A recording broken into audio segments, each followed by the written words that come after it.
and then look up the video, not just the actual audio, because you're missing out. Yeah, well, and the fact that Daniel Neary is so damn handsome, you're just missing it out if you don't get that pretty face on camera. All right, here we go. So I'm just drawing this really thick so you can see it on the video. Mm-hmm. So what she does is, well,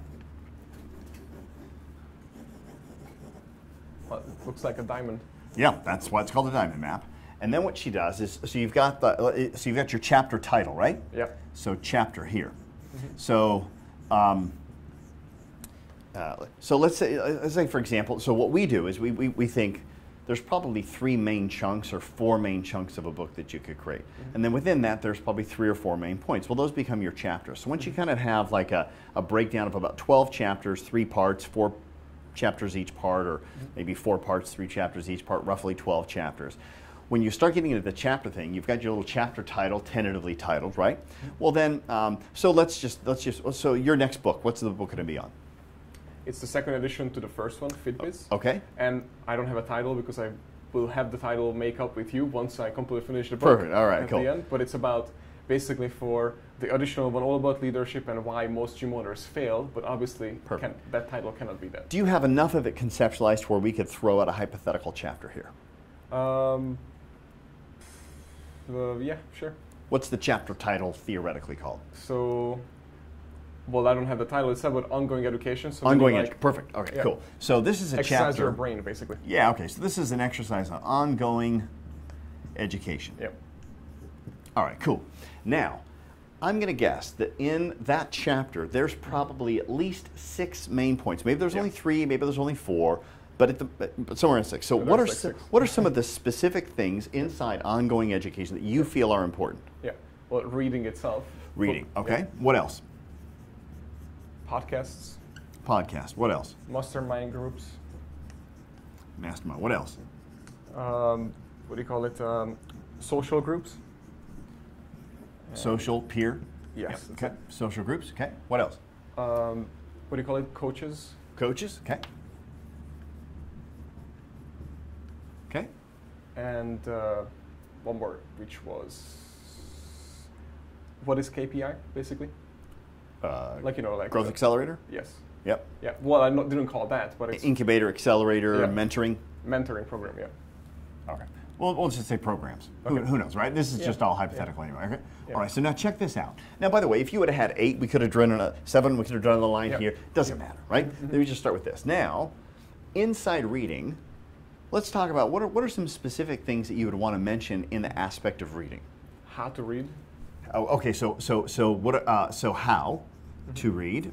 Okay. What else? When. When to read. How much.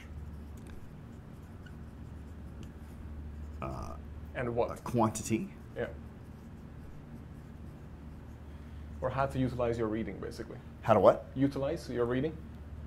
How to... Just how to is fine, I guess. Utilize. Okay, I don't even need to know what these things mean, by the way. You do, right? Yes. Okay. Now, we're not going to do this for the whole thing, right? Pick one other one that you feel really comfortable with.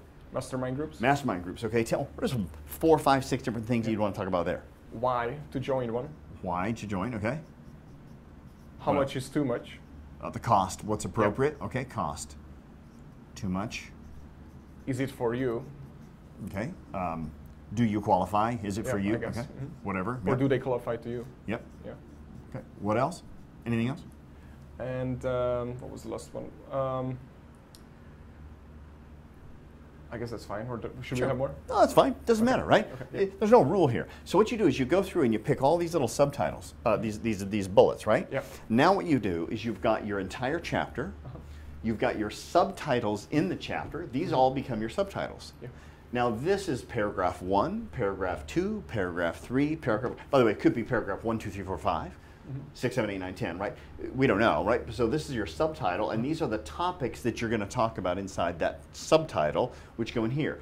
And you've written it away where it's not restricting you to a specific order and sequence, right? You just get it out.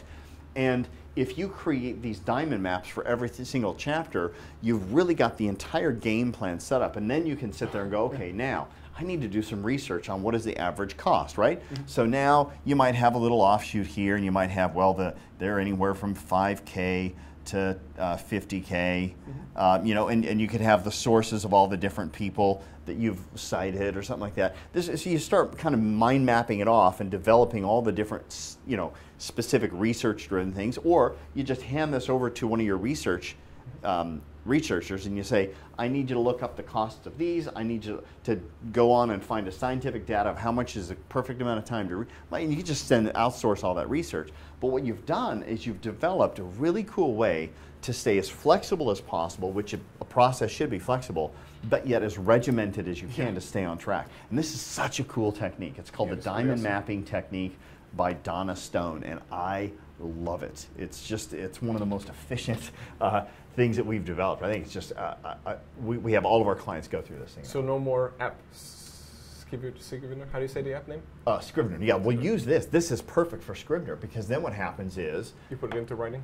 You literally, when you set up your Scrivener, we'll talk about that in a second, you literally can enter all of these things in as folders and subfolders. So you've got your entire book mapped out, but then Scrivener lets you move them around into whatever order you want. This is the visual for it. Yeah, this is your game plan. This is how you develop everything out. And man, when you do something like that, it's amazing how much easier it is to read, because then what happens, and this starts getting into the next question, is how do you handle you know, writer's block, and what happens when you get stuck and you don't know what to write. The beautiful thing about this, and I think you even alluded to this question or even asked it, which is, do you write it from front to back, or do you write it? You write it in whatever order you want as it inspires you, right? So maybe one day you're feeling really strong about how to read, so you're going to write about that. But then the next day you're like, I don't know when to read.